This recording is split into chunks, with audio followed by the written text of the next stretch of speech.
Buenas noches, mi nombre es Jorge Alberto Santana Casillas. Hoy voy a estar haciendo una presentación a partir de todos los temas que nos ha dado el profesor Esteban en su materia, que es organización de archivos de gestión jurídica. Para esto, primeramente, veremos el control de archivos, que es el primer tema que nos dio. Nos dice esto que en cualquier dependencia, entidad, delegación o equivalente se deberá de crear un control para darle seguimiento a los archivos. Esta ficha tiene que cumplir con algunos requisitos en su descripción para que sea más sencilla su localización, y los requisitos que se deben cumplir son los siguientes. Debe contener un número identificador, que es un folio consecutivo de ingreso renovable anualmente. También el asunto nos dice una corta y clara descripción de lo que viene dentro del documento. Tenemos que explicar de manera breve y concisa cuál es el contenido del documento que estamos organizando y que estamos controlando. También tiene que contener la fecha y la hora del registro. También para esto debe continuar con el último punto, que debe ser el nombre de quien recibió el documento y el cargo que ocupa en la dependencia. Ahora, ¿qué objetivo o cuál es la finalidad que tiene esto? Pues bien, tiene la finalidad de garantizar y de tutelar el ejercicio del derecho de acceso a la información y a la rendición de cuentas de una manera en la cual nosotros podemos encontrar un archivo de manera rápida y eficaz. Con este control, obviamente, se va a evitar que se mezclen archivos entre sí. Ahora pasaremos a ver los tipos de archivos jurídicos que se clasifican dentro de las tres siguientes maneras.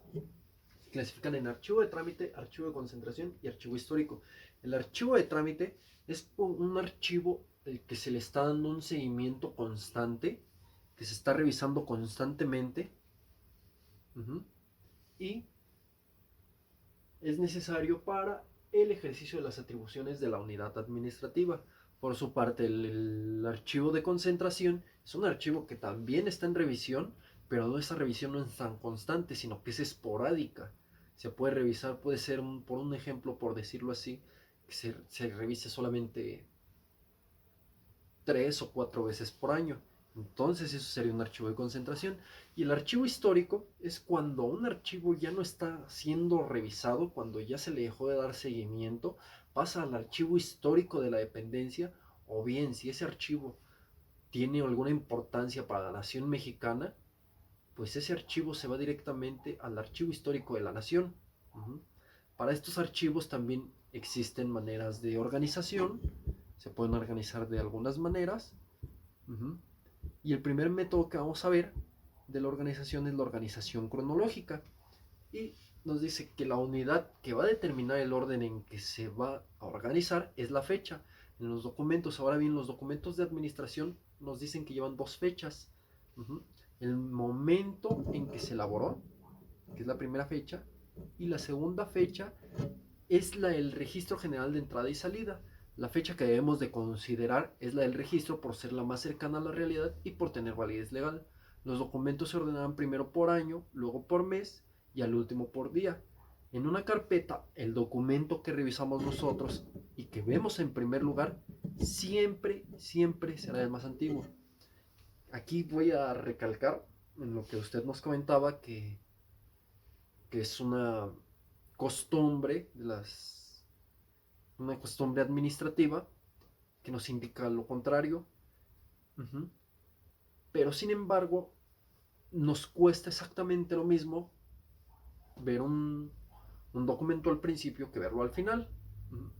Pero para la recuperación de la información siempre va a ser más importante y más fácil tener el más antiguo hasta el principio, porque va a ser el que tengamos más fácil acceso y no tendremos que estar buscando.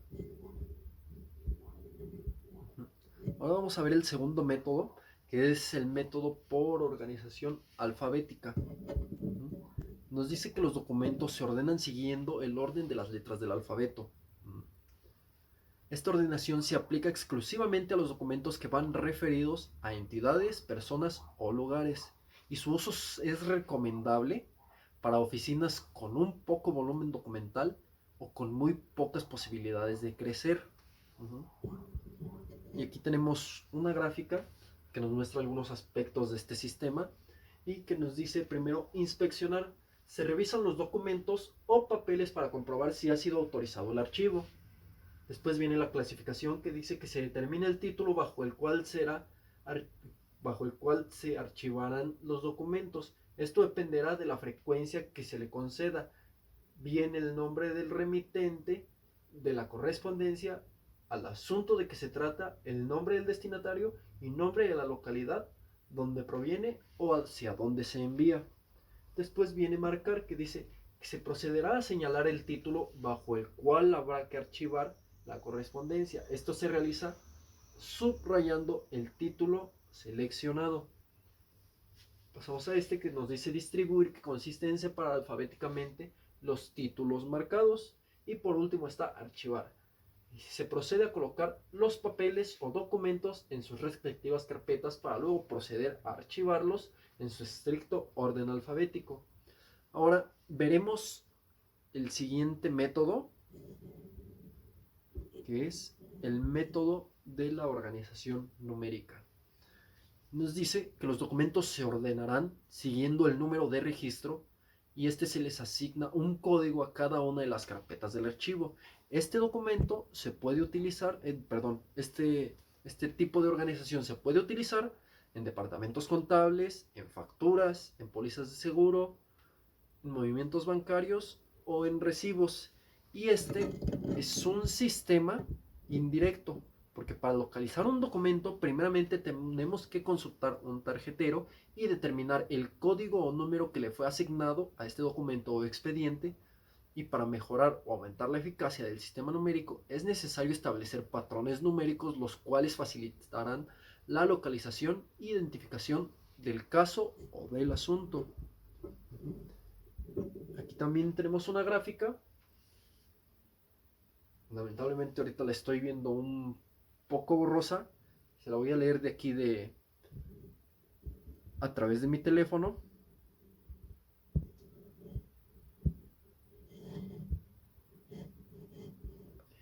Bueno, nos decía que se usa en dependencias que tienen ya cierto volumen documental.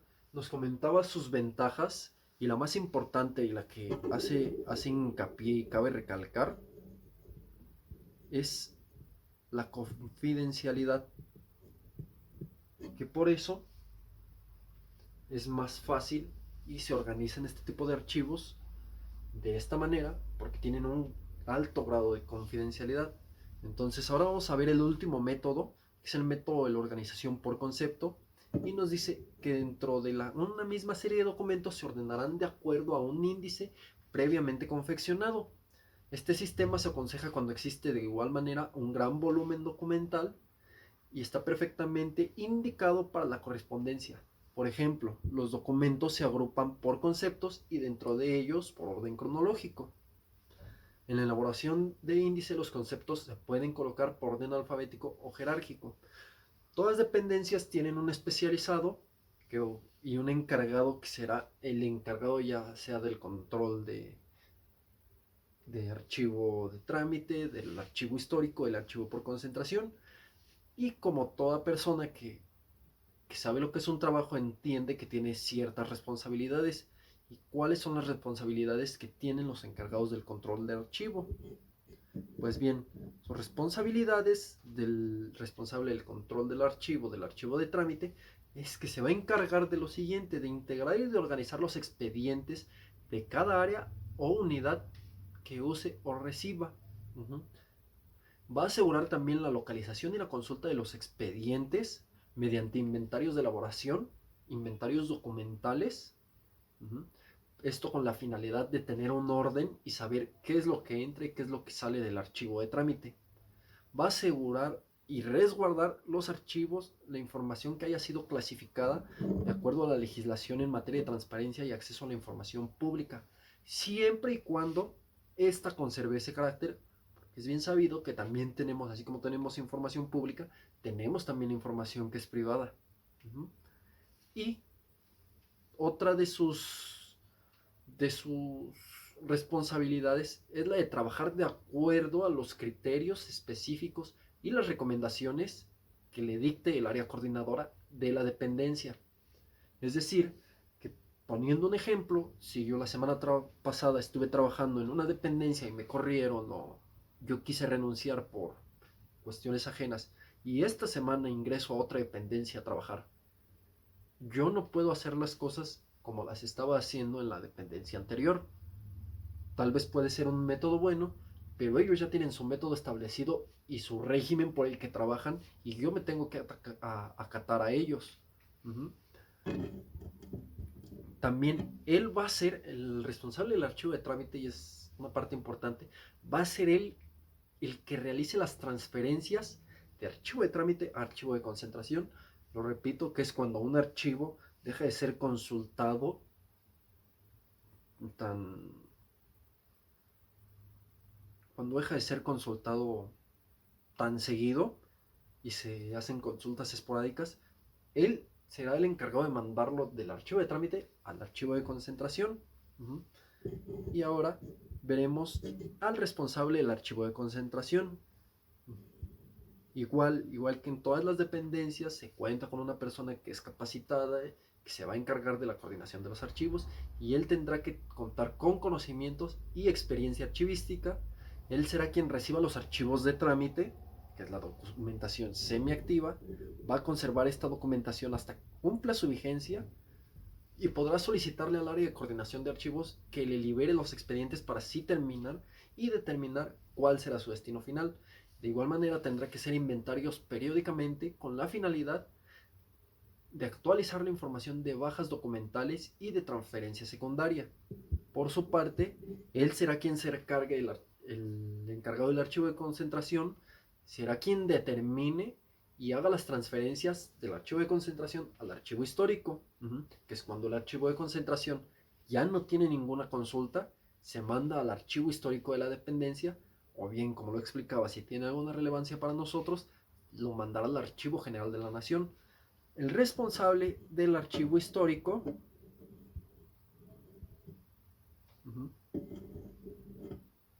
nos dice que él le dará validez a la documentación que tenga un valor histórico para el Archivo General de la Nación. Ahí se van a recibir archivos que tengan gran valor histórico, que serán enviados por quién, claro, por parte del archivo de concentración. Estos archivos se van a conservar, se van a describir y se van a difundir. Para todo esto se tiene que crear un programa para proteger el archivo y estos programas pueden ser electrónicos u ópticos. Y dejando de lado todo este tema de los archivos jurídicos, ahora nos vamos a concentrar en qué es el expediente. Y tenemos que el expediente se define como la suma o conjunto integrado de documentos de archivo producidos o separados en el que participan el mismo asunto o que están relacionados en un mismo evento, una persona, un lugar, un proyecto, una materia, de tal forma que puede ser recuperado para ejercer una acción o como referencia.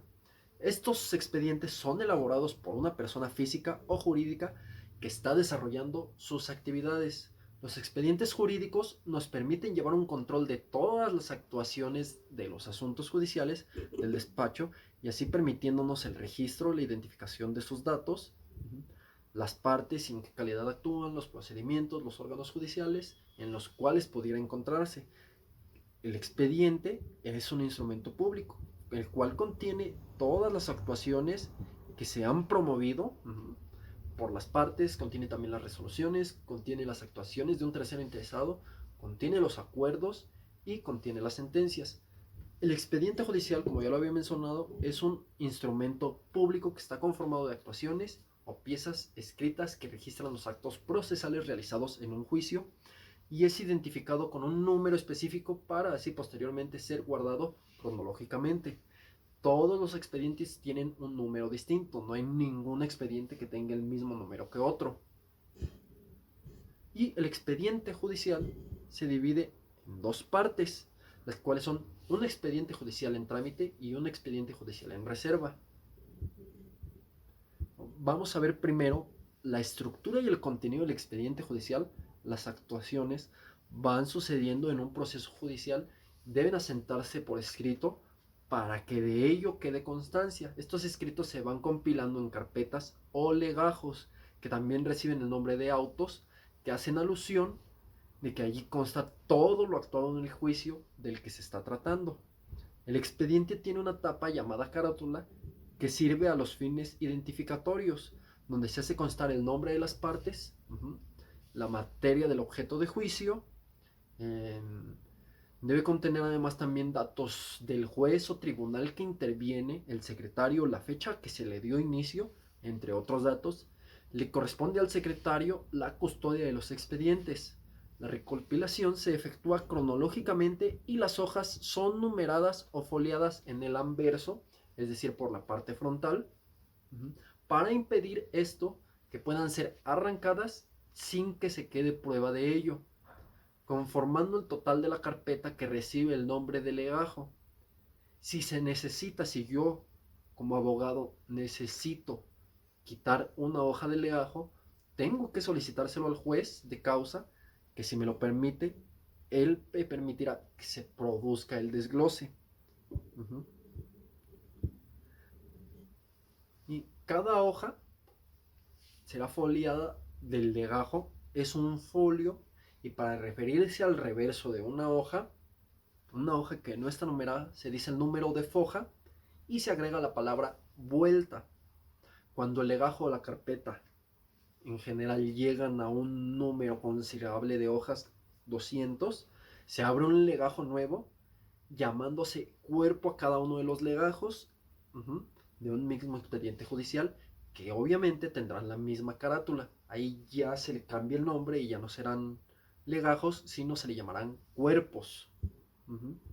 Puede también existir un cuerpo principal y otros cuerpos llamados incidentes, donde se tratarán cuestiones conexas con la causa principal y la ley procesal exige que se forme un cuerpo separado. Ahora bien, existen dos tipos de expediente. Y primeramente vamos a ver el expediente judicial en trámite. Si el expediente no es para consulta constante, pero está en proceso, debe colocarse en los muebles seleccionales u otro equivalente a estos expedientes. Se les llama trámite o de tramitación. Y tenemos el expediente judicial en reserva. Por su parte, el expediente judicial en reserva se integrará con los documentos cuyo trámite han concluido y ya no aumentará su volumen, se guardará en cajas de transferencia para formar el archivo general. Se les denomina también expedientes terminados o definitivos. Ahora, ¿cómo saber si yo estoy apto o si yo estoy autorizado para consultar un expediente? Aquí nos dice que el abogado de la mesa te preguntará si tú estás autorizado en el expediente, por lo que tú deberás de proporcionar tu nombre completo, que casi siempre te preguntarán que si estás autorizado desde el escrito inicial de demanda o en autos posteriores. Desde el escrito inicial de demanda quiere decir que desde que se presentó la demanda de amparo, y en autos posteriores significa que después de interponer la demanda de amparo se presentó un escrito autorizándote a ti o autorizándome a mí en amplios términos solo para oír o recibir notificaciones. Inmediatamente me van a solicitar mi identificación oficial y ellos la van a conservar durante todo el tiempo que yo tenga el expediente en mi poder y en el tiempo que yo lo esté revisando.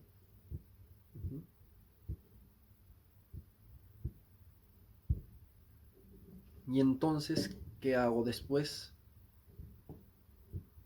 Aquí nos dice, al confirmar que estás autorizado, en el expediente regularmente te preguntarán qué libro deseas revisar. Existen los siguientes libros, como es el libro principal, que contiene la demanda de amparo, contiene informes justificados y acuerdos. En su segundo término viene el libro incidental. Si se presentó un incidente de suspensión, en este libro encontrarás todo el proceso correspondiente al mismo. Después viene el libro de pruebas. Y dice, aquí encontrarás todas las pruebas que se han presentado hasta el día de hoy en el juicio que tú estás revisando. Y posteriormente viene el libro de antecedentes. En caso de que la demanda de amparo que pretende revisar fue remitida a un juzgado auxiliar de distrito para que llevaran a cabo la audiencia correspondiente o emitieran sentencia, el juzgado de origen, que es en el que yo estoy, regularmente guarda copias de la demanda de amparo y algunos que otros acuerdos, pues todo fue remitido al juzgado auxiliar. Después revisaremos el número de expediente. Recuerda que cada juicio tiene su propio número de expediente y este sirve para diferenciarlo de los demás. Su orden es progresivo, de esa manera el primer juicio que se presenta en el año será el 1/15 y así sucesivamente. El 1 se refiere al número de demanda presentada y el 15 se refiere al año. Digamos que esta demanda fue presentada en el año 2015. Después dice, juzgado en que se sigue el proceso. Esto es lo más básico que verás en la portada de un expediente. Como ya lo había mencionado, un expediente tiene una carátula en la cual vienen varios datos, que es los que vamos a revisar, y como los que vienen aquí, que se muestran en la pantalla. Dice, es lo más básico que verás en la portada de un expediente, pues te permitirá saber qué juzgado está estudiando tu asunto. Luego vienen los nombres del actor y del demandado. En los procedimientos de jurisdicción voluntaria solo se pondrá el nombre del promovente. Sin embargo, si no es tu caso, aparecerán los nombres del actor del demandado. Luego viene clase de juicio o procedimiento. Podrás encontrar en la portada o en la carátula de un expediente el tipo de juicio que se está promoviendo, el que tú promoviste. Ya puede ser ordinario civil, puede ser hipotecario, puede ser ejecutivo mercantil, puede ser voluntario o puede ser también un amparo directo. Luego nos dice, vienen los nombres del juez y del secretario, como los nombres de las personas que están actuando ahí. Deberán aparecer los nombres de los funcionarios más importantes del juzgado al que se turnó tu expediente. Y también ahora pasaremos al último tema, que hemos llegado a un punto en la historia en que todo se va renovando. Hay nuevas tecnologías, las nuevas tecnologías se aplican para todo. Y este es el caso del expediente electrónico. Ahora se pueden hacer consultas de expedientes electrónicos. Y el expediente electrónico es un conjunto de documentos con un mismo asunto administrativo, información que se encuentra vinculada entre sí para así ser archivada.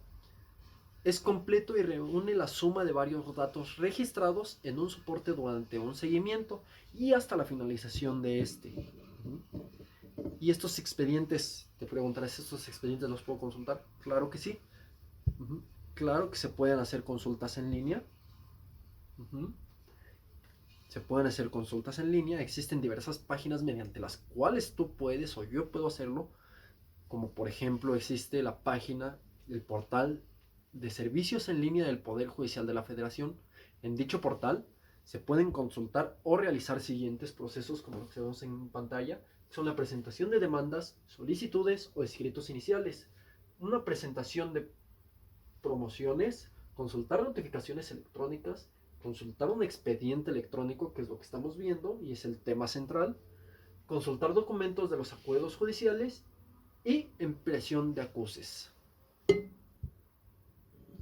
Ahora vamos a ver, en el caso de ser un abogado litigante, podría yo registrarme o podrías tú registrarte en línea, comprobar tu personalidad jurídica, es decir, mostrar y señalar que tú estás apto, que tú tienes conocimiento, que tú tienes un título que te avala como personalidad jurídica con tu cédula. Con eso demuestras tu personalidad y lo tienes que demostrar ante la Secretaría General de Acuerdos y así ya podrás relacionar tus expedientes con un nuevo registro. Pudiendo así realizar tus consultas después, vas a poder consultar tus expedientes judiciales en trámite que se te han asignado en todos los juzgados a nivel estatal. En cualquier momento lo puedes consultar, sí, en el momento que tú lo desees, siempre y cuando tengas acceso a internet. Lo puedes consultar en línea. Y por último, vamos a ver las páginas donde tú o yo podemos consultar los expedientes electrónicos. Tenemos la primera página, como ya hemos mencionado, una es el portal de servicios en línea del Poder Ejecutivo. Tenemos también esta página, la primera, que es www.2.scjn.gov.mx. Posteriormente tenemos www.cjf.gov.mx, www.poderjudicialcdmx.gov.mx, www.tfca.gov.mx, entre otras. Y bien, por esto ha sido todo, ha sido mi participación. Aquí llego a la finalización de mi video. Quiero ofrecer una disculpa si resulta de alguna manera de mala calidad del video, si hubo inconvenientes como que las diapositivas no se podían ver. Siempre estoy yo en toda la disposición de hacer lo mejor que pueda en mis trabajos, entregar un trabajo pulcro. Siento que esta vez fue la excepción, pero pues, creo que el contenido lo traté de explicar y a la manera que yo entendía la información que redacté. Y bueno, muchas gracias, profesor.